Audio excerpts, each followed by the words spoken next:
A novelist is told by a stranger, you have to hear this story. This is a story that will make you believe in God. This is how the book Life of Pi starts. And this is a book by Canadian author Yann Martel. It came out in 2001, and this book is about an Indian boy named Pi Patel. His family has a zoo in India, and he's Hinduist by birth.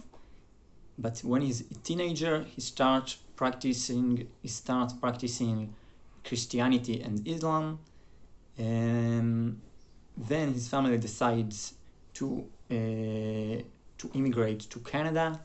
And when they are on their way on a ship in the Pacific Ocean, the ship sinks, and Pi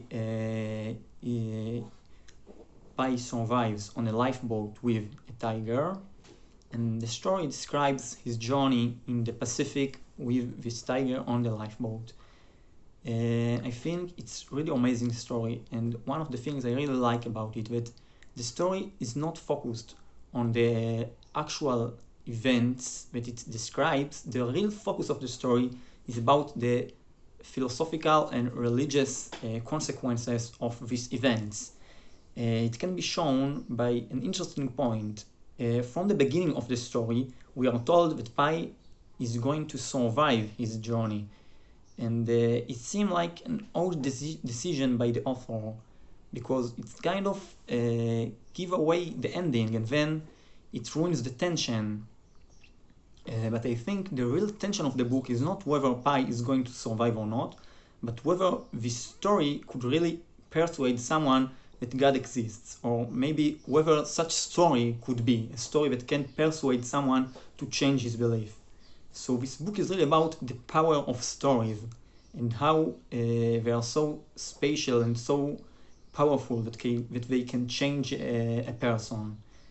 And there is one point that I would like to comment about in this story, is the name of the ship that Pi sails on, and the one that eventually sinks, is the Tzimtzum, which is a Hebrew word which means constriction. Tzimtzum is a key concept in Kabbalah, and it is actually mentioned in the book that after Pi survives his journey, he goes and is studying Kabbalah in the university. So I think the author really meant that when he named the ship Tzimtzum. Now, Tzimtzum is the concept that says that in order for limitless God to create this limited world, he had to constrict himself to make place for the world to be created. And in a sense, that's what happens to Pi in the story. In order for the story to take place, the life of Pi had to be constricted to this lifeboat. And it's something that happens to everyone in their life. I mean, all this tragedy that we can be everything we want to be, or everyone we want to be. We have to be constricted, we have to be limited. And it's a tragedy, but this tragedy is essential for our individuality, because if there weren't any limits, if we were in a limitless world, there would be no individual persons. We would be just enclosed in God.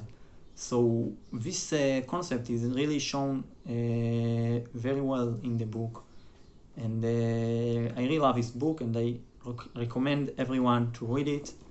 Life of Pi. Thank you for watching. Goodbye.